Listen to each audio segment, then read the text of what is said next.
আমাদের রাজ্যে ভোট হতে চলেছে এবং সেই জন্য কতদিন ছুটি থাকবে এবং যে গরম পড়ছে গরমের জন্য কতদিন ছুটি থাকবে সেই জন্য WBBSA আমাদের West Bengal board of higher secondary education থেকে একটা নোটিফিকেশান দিয়ে দেওয়া হয়েছে, যে নোটিফিকেশানটা আজকেই পাবলিশড হয়েছে। সেই নোটিফিকেশান কী বলা হয়েছে দেখে নাও একটু।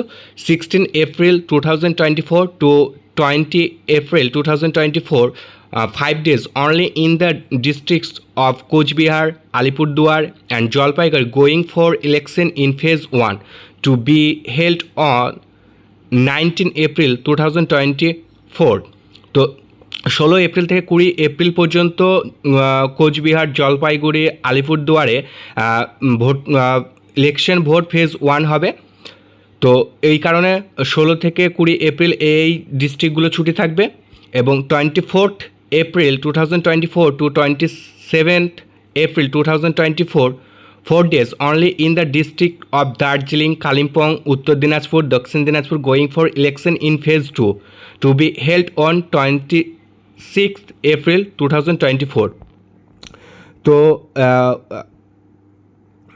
দার্জিলিং, কালিম্পং, উত্তর দিনাজপুর, দক্ষিণ দিনাজপুর এপ্রিলের 24 তারিখ থেকে এপ্রিলের 27 তারিখ পর্যন্ত ভোট হবে 4 দিন। তো এই জন্য 24 থেকে 27 তারিখ পর্যন্ত ওই ডিস্ট্রিক্টগুলোতে ছুটি থাকবে এবং summer holidays stand received from 6th May 2024 to 2nd June 2024 Sunday, 22 days excluding holidays and Sunday। তো গরমের ছুটির জন্য 6 মে থেকে 2রা জুন পর্যন্ত 2024 সালে এই 22 দিন ছুটি থাকবে।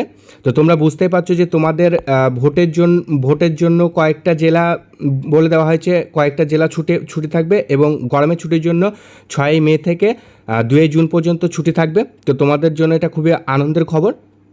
তো এই ইনফরমেশনটা তোমাদের ভালো লাগে তোমরা অবশ্যই লাইক, কমেন্ট এবং শেয়ার করো এবং পাশের বেল আইকনটাকে অন করে রাখো যাতে সমস্ত রকমের আপডেট এবং ইনফরমেশন সবার আগে তোমরা আমাদের চ্যানেলে পেয়ে যাও।